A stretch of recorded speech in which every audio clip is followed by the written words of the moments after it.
Hello students, देखिए अपन अब अनुपात समानुपात वाला चैप्टर कर रहे थे।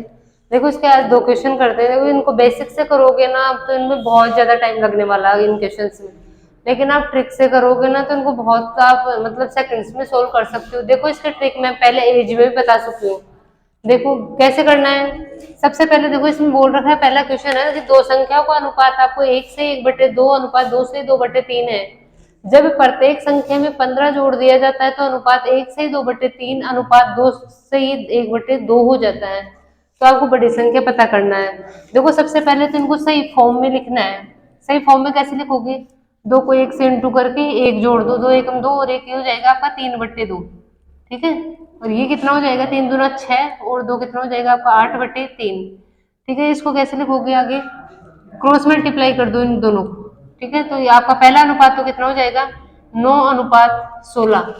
पहले संख्याओं का अनुपात आपका है 9/16। बाद में कितना हो गया, ये 15 स्टूडेंट आपके बढ़ गए तो 3 एकम 3 5/3। और ये कितना हो जाएगा आपका 2 दूना 4 5/2 हो जाएगा। ठीक है, तो जब इसको सोल्व करोगे तो देखो कितना आ जाएगा आपका अनुपात 2/3 हो जाएगा। देखो इसमें भी आप 15 जोड़ रहे हो और इसमें भी 15 जोड़ रहे हो। 15 जोड़ने के बाद में आपका अनुपात 2/3 हो जाता है। ठीक है, देखो ये वाला नियम मैंने एज में बताया था। सबसे पहले क्या करना होता है, इनके बीच का डिफरेंस देखना होता है। 16 और 9 के बीच में डिफरेंस कितने का है, 7 का है। 2 और 3 के बीच में डिफरेंस कितने का है, 1 का है।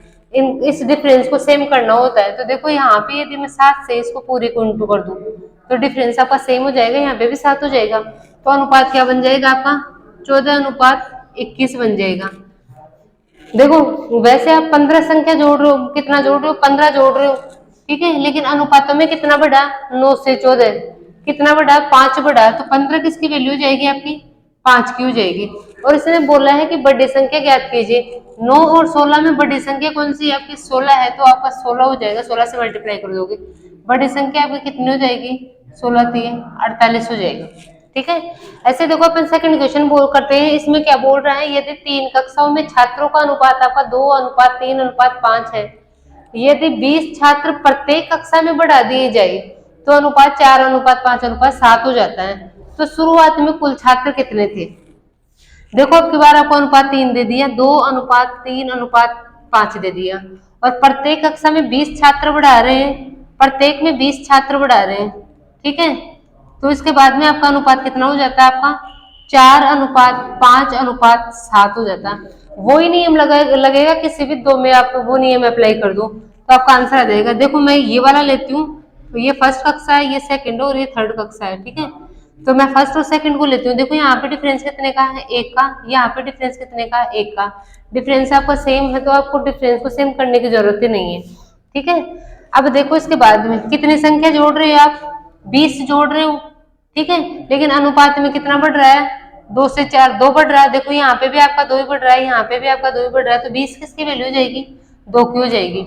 इसके बाद में ये बोल रहा है कि शुरुआत में कुल कितने छात्र थे।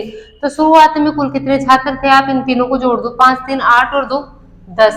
तो कितना हो जाएगा आपका, शुरुआत में कितने छात्र हो जाएंगे आपके पास में, 100 छात्र थे। ठीक है।